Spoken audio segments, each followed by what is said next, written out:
দেখেন, আজকে যেটা করবো সেটা হচ্ছে Delta manufacturers and sales a single product.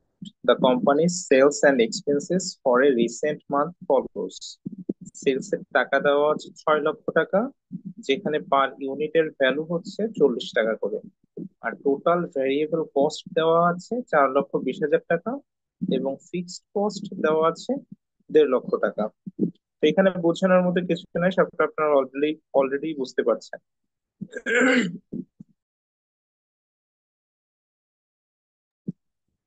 তো প্রথমে রিকোয়ারমেন্টে বের করতে বলছে monthly break even point, sales in unit এবং টাকা। মান্থলি সেলস এর ইউনিট বের করতে বলছে এবং টাকা বের করতে বলছে। ব্রেক ইভেন সেলস এবং টাকা দুইটাই বের করতে বলছে। তো এখানে দেখেন আমাদের যে ইনফরমেশন গুলো দেওয়া আছে এটা কিন্তু একটা মাসের টা দেওয়া আছে, যে the company sales and expense for a recent month follows. এইখানে যে ইনফরমেশন গুলো দেওয়া আছে সেটা হচ্ছে একটা মাসের ইনফরমেশন দেওয়া আছে, যে সেলস হয়েছে 6 লক্ষ টাকা, 40 টাকা করে পার ইউনিটের ভ্যালু ছিল, ভ্যারিয়েবল কস্ট হচ্ছে 4,20,000 টাকা এবং ফিক্সড কস্ট হচ্ছে 1,50,000 টাকা। তো আমাদেরকে অ্যাজ ইউজুয়াল প্রথমে বের করতে হবে ব্রেক ইভেন সেলস। তো প্রথমে আমরা গিভেন ডেট দিয়ে ভ্যালুস গুলো বসিয়ে দেই। সেটা হচ্ছে সেলস হচ্ছে 6 লক্ষ টাকা, সেলিং প্রাইস হচ্ছে 40 টাকা। যেহেতু সেলিং প্রাইস আছে এবং সেলস এর অ্যামাউন্টটা দেওয়া আছে, তাহলে আমরা সেলস এর ইউনিটটাও বের করে ফেলতে পারবো। কিভাবে সেলস এর ইউনিটটা বের করব? সেলস কে সেলিং প্রাইস দিয়ে ভাগ করব। সেলস ছিল হচ্ছে 6 লক্ষ টাকা এবং সেলিং প্রাইস ছিল হচ্ছে 40 টাকা, তাই 6 লক্ষকে 40 দিয়ে ভাগ করলে হচ্ছে আমরা সেলস এর ইউনিটটা পেয়ে যাবো, যে আমাদের 15,000 ইউনিট সেলস হচ্ছে। আর টোটাল ভ্যারিয়েবল কস্ট অঙ্কে দেওয়া ছিল 4,20,000 টাকা। এখানে 4,20,000 টাকাকে যখন আমরা 15,000 ইউনিট দিয়ে ভাগ করব, তখন ভ্যারিয়েবল কস্ট পার ইউনিট আমরা পেয়ে যাব যে 28 টাকা করে। এবং ফিক্সড কস্ট অঙ্কে দেওয়া আছে 4,20,000 টাকা। তো আমরা ভ্যারিয়েবল কস্ট পার ইউনিট বের করলাম, সেলস কস্ট পার ইউনিট হচ্ছে অঙ্কে দেওয়া আছে, ফিক্সড কস্টও দেওয়া আছে। এখন হচ্ছে আমরা ব্রেক ইভেন সেলস এবং ইউনিট বের করব। তো আমরা এখানে দেখতে পাচ্ছি যে আমাদের এই সূত্রটা অ্যাপ্লাই করতে পারবো, যেহেতু আমাদের ফিক্সড কস্ট দেওয়া আছে। দ্যাটস ওয়াই হচ্ছে আমরা এই সূত্রটা অ্যাপ্লাই করব, এইটা এবং এইটা।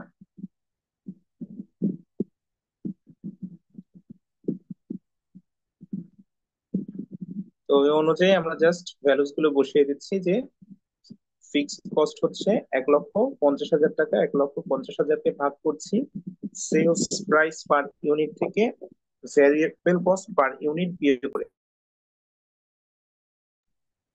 তো সেলস কস্ট পার ইউনিট ছিল হচ্ছে, সেলস প্রাইস ছিল হচ্ছে 40 টাকা এবং ভ্যারিয়েবল কস্ট ছিল 28 টাকা। এটা বিয়োগ করলে আমাদের 12,500 ইউনিট, এটা হচ্ছে আমাদের ব্রেক ইভেন ইউনিটস। এবং এটার সঙ্গে যখন আমরা সেলিং প্রাইস দিয়ে গুণ করলাম, তখন হচ্ছে আমাদের ব্রেক ইভেন টাকাটা পেয়ে গেলাম। আমরা রিকোয়ারমেন্ট কি সবাই বুঝতে পেরেছি? এটা ভেরি সিম্পল, সবাই করেছেন অলরেডি। একটু রেসপন্স করবেন। হ্যাঁ, বুঝতে পারছি ভাইয়া। হ্যাঁ, বুঝতে পারছি। এরপরে দ্বিতীয় নম্বরে বলেছে how many units would have to be sold to earn a minimum profit target of টাকা 18,000 টাকা। হ্যাঁ, যা, হ্যাঁ বলেন, কেউ কিছু বললেন? আচ্ছা, দেখেন, how many units would have to be sold to earn a minimum profit target of 18,000 টাকা। যদি আমরা 18,000 টাকা প্রফিট করতে চাই, তাহলে আমাদের কতটুকু সেলস করতে হবে? তার মানে আমাদের টার্গেট সেলস বের করতে হবে। তো টার্গেট সেলস এর সূত্রে আগে আমরা চলে যাব, যে টার্গেট সেলস বের করার কি কি সূত্র ছিল। তো দেখেন, আমাদের ভ্যারিয়েবল সেলস প্রাইস পার ইউনিটও দেওয়া আছে, ভ্যারিয়েবল কস্ট পার ইউনিটও দেওয়া আছে। তো আমাদের এই সূত্র ইউজ করতে হবে, যে কত ইউনিট হচ্ছে আমাদের সেলস করতে হবে।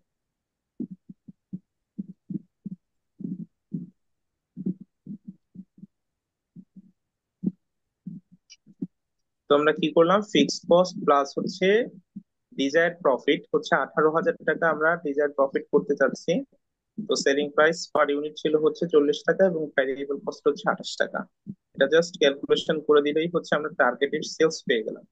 যদি আমরা 14,000 ইউনিট সেলস করি তাহলে হচ্ছে আমরা 18,000 টাকা প্রফিট করতে পারবো। তো দ্বিতীয় নম্বর রিকোয়ারমেন্ট একটু সবাই বুঝতে পেরেছেন? একটু রেসপন্স করবেন। জি ভাইয়া। আচ্ছা, এরপরে তৃতীয় নম্বর রিকোয়ারমেন্টে বলেছে দ্য এমএস মানে margin of safety in both taka and percentage term. Margin of safety বের করতে বলেছে। তো আমরা প্রথমে সূত্রে চলে যাই যে মার্জিন অফ সেফটি বের করার সূত্র কি কি আছে। তো দেখেন, মার্জিন অফ সেফটি বের করার সূত্র হচ্ছে সেলস থেকে ব্রেক ইভেন পয়েন্টের টাকা বাদ দিতে হবে। তো আমাদের অঙ্কে সেলস দেওয়া ছিল এবং ব্রেক ইভেন্টের টাকা হচ্ছে আমরা রিকোয়ারমেন্ট একই বের করেছি। এটার মাধ্যমে হচ্ছে আমরা মার্জিন অফ সেফটি বের করে ফেলতে পারবো। আর মার্জিন অফ সেফটির পার্সেন্টেজ বের করার জন্য মার্জিন অফ সেফটিকে ভাগ করতে হবে হচ্ছে সেলস দিয়ে এবং গুণ করতে হবে 100 দিয়ে, তাহলে হচ্ছে আমরা পার্সেন্টেজটা পেয়ে যাব। তো এই সূত্র অনুযায়ী আমরা এখন ক্যালকুলেশন করব। তো দেখেন, অ্যাকচুয়াল সেলস ছিল হচ্ছে আমাদের 6 লক্ষ টাকা। এই যে অঙ্কে দেওয়া ছিল 6 লক্ষ টাকা হচ্ছে অ্যাকচুয়াল সেলস, এবং 1 নম্বর রিকোয়ারমেন্টে আমাদের ব্রেক ইভেন টাকা ছিল হচ্ছে 5 লক্ষ টাকা। 5 লাখ। হ্যাঁ, তো 6 লক্ষ থেকে 5 লক্ষকে বাদ দিলে হচ্ছে 1 লক্ষ থাকে, এটাই হচ্ছে আমাদের মার্জিন অফ সেফটি।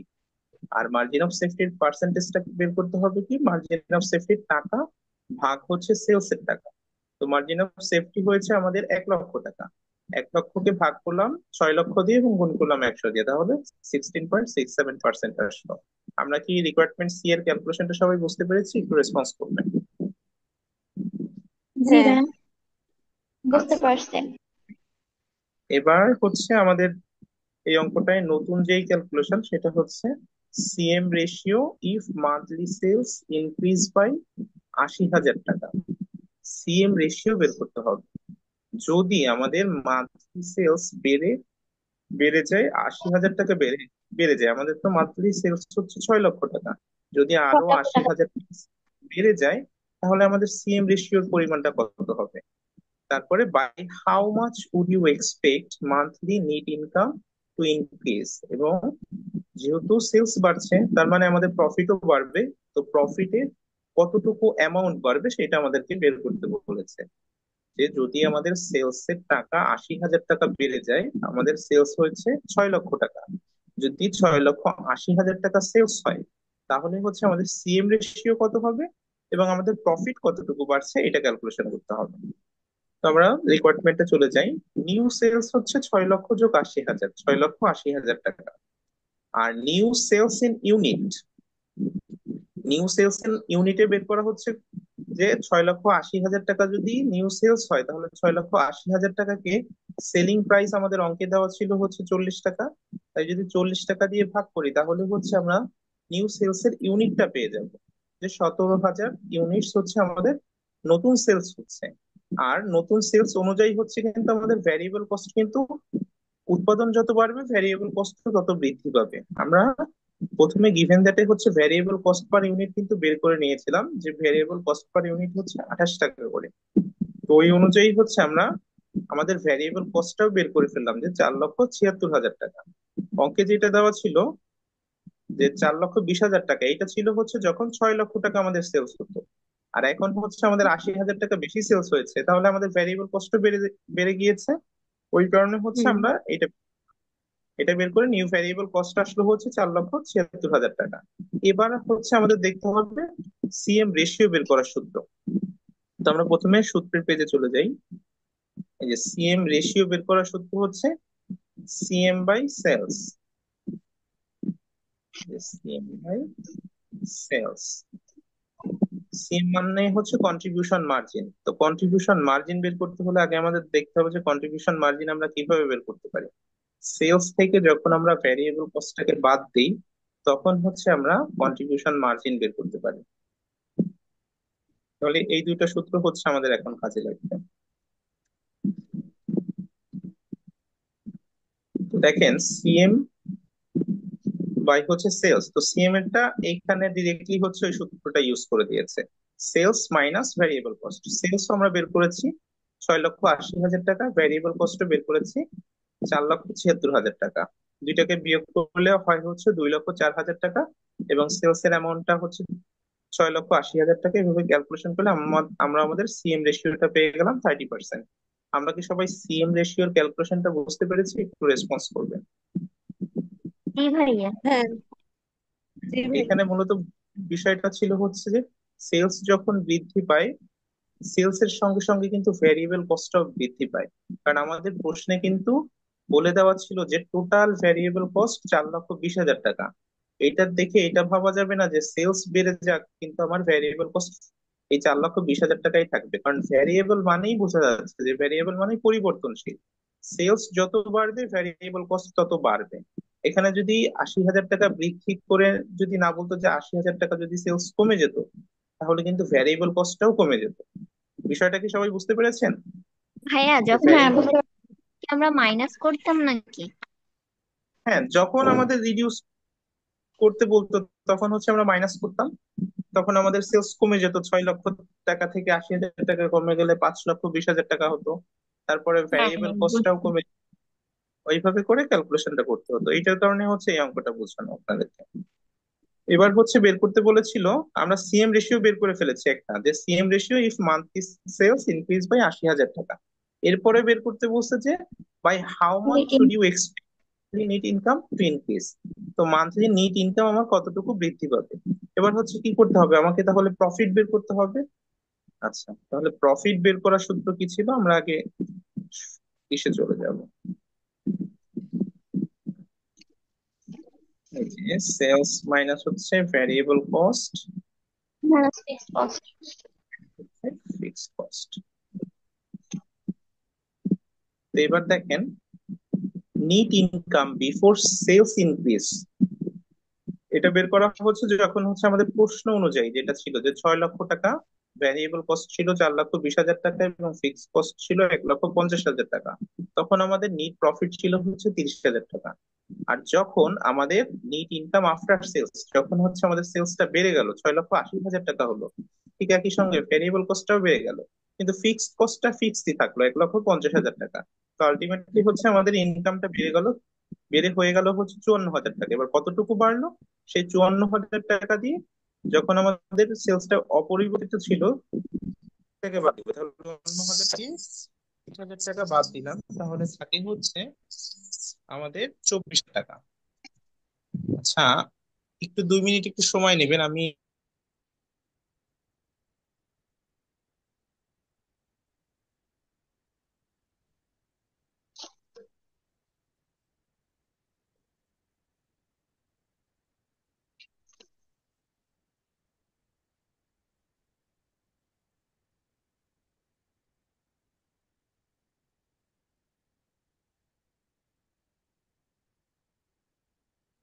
স্যার আপনারা 1 মিনিট একটু হোল্ড করবেন, কথা শুনতে পাচ্ছি না আমি। ঠিক আছে, একটু 1 মিনিট হোল্ড করবেন।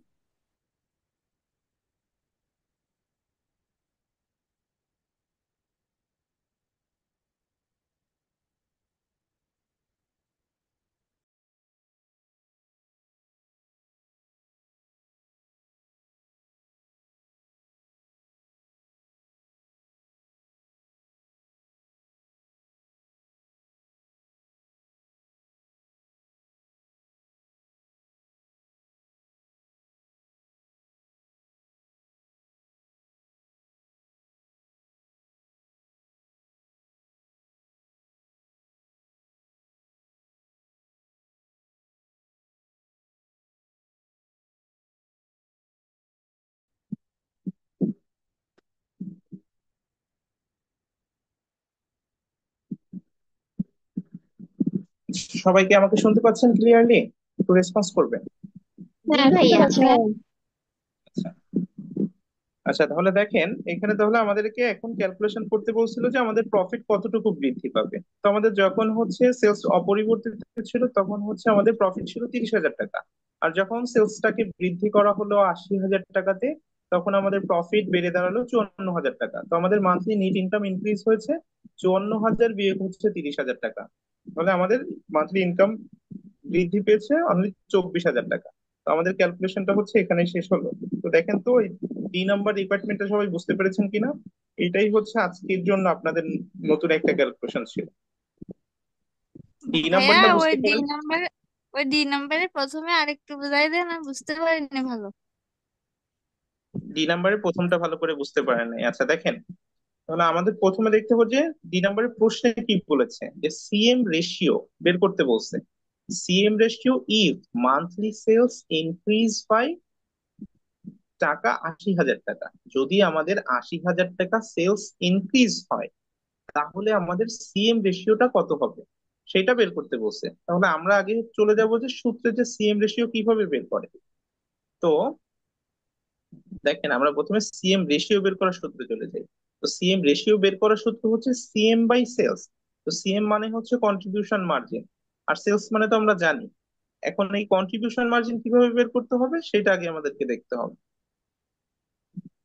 তো দেখেন, কন্ট্রিবিউশন মার্জিন বের করার সূত্র হচ্ছে সেলস মাইনাস ভ্যারিয়েবল কস্ট। সূত্র দুইটা দেখা শেষ, এবার হচ্ছে আমরা অঙ্কে চলে যাব।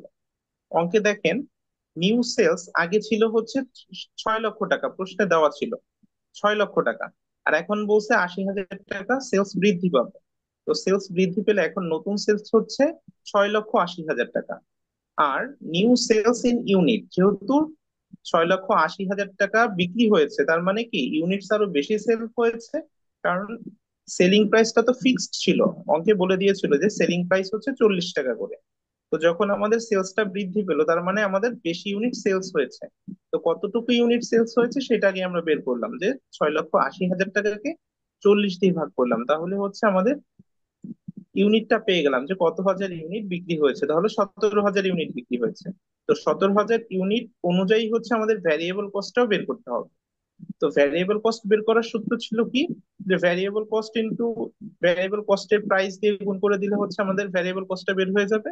তো ভ্যারিয়েবল কস্টের প্রাইসটা হচ্ছে আমরা কিন্তু গিভেন দ্যাটেই বের করে নিয়েছিলাম, যে ভ্যারিয়েবল কস্ট পার ইউনিট যখন অঙ্কে ফিক্সড দেওয়া ছিল 4,20,000 টাকা, সেই অনুযায়ী হচ্ছে কিন্তু আমরা সেলস এর ইউনিটটাও বের করেছিলাম এবং ভ্যারিয়েবল কস্ট পার ইউনিটটাও বের করেছিলাম 28 টাকা করে। ওই অনুযায়ী হচ্ছে আমরা আমাদের ভ্যারিয়েবল কস্ট পার ইউনিটটাও ক্যালকুলেশন করে নিলাম।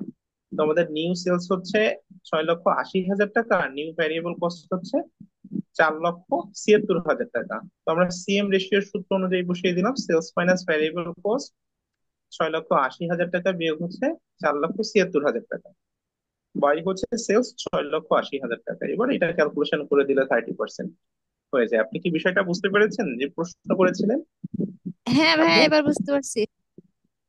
আচ্ছা। ভাইয়া আমার একটা আচ্ছা প্রশ্ন আছে। হ্যাঁ বলেন। ভাইয়া এর পরের পেজটা একটু যান। ওই যে প্রফিট বের করার যে সূত্রটা, নেট ইনকাম। হ্যাঁ নিট ভাইয়া এখানে ইনকাম। তো, হ্যাঁ হ্যাঁ এর পরের পেজটা। হ্যাঁ বলেন। হ্যাঁ ভাইয়া, এখানে তো নেট ইনকামের যে সূত্রটা দিছে, sales minus variable cost minus fixed cost. এখানে তো নিচের জি। একটা সূত্র আছে, সেলস গুণ CM ratio minus fixed cost. CM ratio তো আমি এখানে পাইছি, তাহলে আমি এই সূত্রটা দিয়ে কেন করলাম না? এই যে নিচের যে সূত্রগুলো আছে, এটাও তো প্রফিট বের করার সূত্র। আচ্ছা, 1 মিনিট, আমরা হচ্ছে একটু এখানে চলে যাই যে সিএম রেশিও দিয়ে করা যাবে কিনা। যে সেলস হ্যাঁ into CM ratio by minus হচ্ছে ফিক্সড কস্ট, এটা দিয়ে করা যাবে। এটা দিয়ে করা করা যাবে, যায়। আপনি দেখেন যদি আমরা করি তাহলে কত আসে। সবাই একটু ক্যালকুলেটরটা নিয়ে একটু ক্যালকুলেশন করে দেখেন।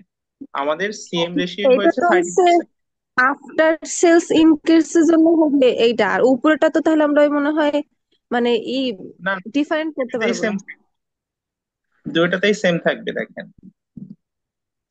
ভাই আমি যদি কস্ট ওইটা মানে কস্ট মানে পার্সেন্টেজে যদি করি তাহলে সেম সূত্রই হয়, বিফোরের সময় মানে ওইটাও হবে, আফটার সময় তো সেম সূত্র অ্যাপ্লাই করব। আমি পুরোটা ক্লিয়ার করে দিচ্ছি, একটু wait করেন। স্লাইড নিয়ে পুরোটা ক্লিয়ার করে দিচ্ছি।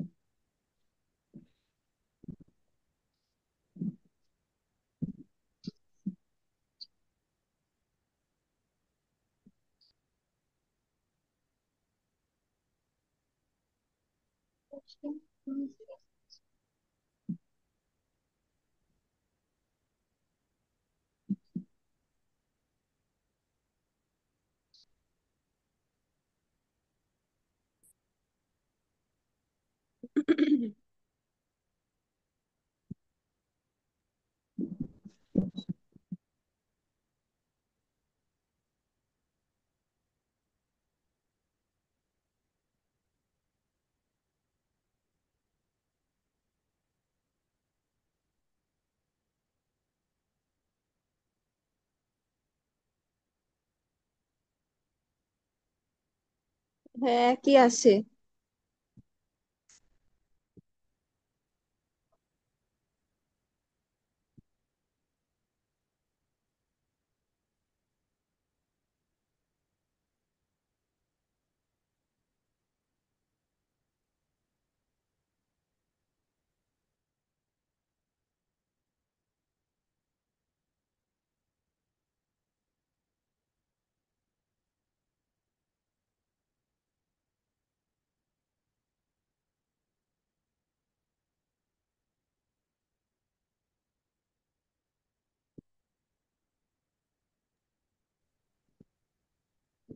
দেখেন, এইখানে যদি আপনি একই আসে, বুঝতে পেরেছেন? সেম একই হ্যাঁ, সূত্র দিয়ে একই করা রকম। হয়েছে, সেম সূত্রটা দিয়ে করলে একই সূত্রই আর কি। তাহলে আপনি কি আর কারোর কোনো কোশ্চেন থাকলে বলতে পারেন আমাকে।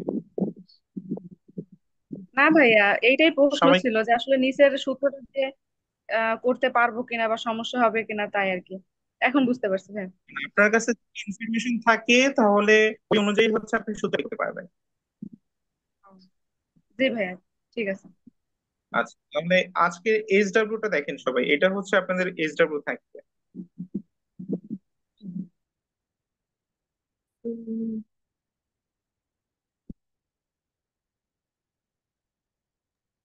একই রকম। হ্যাঁ, একই অঙ্ক, মাত্র ভ্যালু একটু চেঞ্জ করে দেওয়া। আচ্ছা, আমি একটু লাস্ট জিজ্ঞাসা করি, মেজবা সাদিক ভাই আপনি শুনতে পাচ্ছেন আমাকে? জি ভাইয়া। হ্যাঁ ভাই, বুঝতে পারছেন আজকের অঙ্ক সম্পূর্ণ? জি। ওকে ভাই, ঠিক আছে। আর হচ্ছে সাইমা সুলতানা আপু, আপনি কি শুনতে পাচ্ছেন আমাকে? জি ভাইয়া। হ্যাঁ আপু, আজকের ক্লাসটা সম্পূর্ণ বুঝতে পারছেন আপনি? জি ভাইয়া, বুঝতে পারছি, কোনো সমস্যা নেই। ওকে, ঠিক আছে। আর রেসপন্স করেনি হচ্ছে পিঙ্কি বিশ্বাস আপু। পিঙ্কি বিশ্বাস আপু কি শুনতে পাচ্ছেন আমাকে? হ্যাঁ ভাইয়া, কিন্তু নেটের সমস্যার কারণে সবটা বুঝতে পারিনি। বুঝতে পারি। আচ্ছা, ক্লাস রেকর্ডেড আছে, সমস্যা নাই, এই রেকর্ডেড ক্লাস দেখে নেবেন এবং কোনো প্রবলেম হলে সে সময় আমাকে প্রশ্ন করবেন গ্রুপে, সমস্যা নেই, আমি আবার বলে দিব যদি ভিডিও দেখার পরেও বুঝতে না পারেন। ওকে। ঠিক আছে ভাইয়া। ওকে, ঠিক আছে। আচ্ছা, আমি আপনাদের কারো কোনো কোশ্চেন থাকলে এখনো করতে পারেন, আর যদি কোশ্চেন না থাকে তাহলে রেসপন্স করবেন, আমি ক্লাসটা এখনই শেষ করে দিব।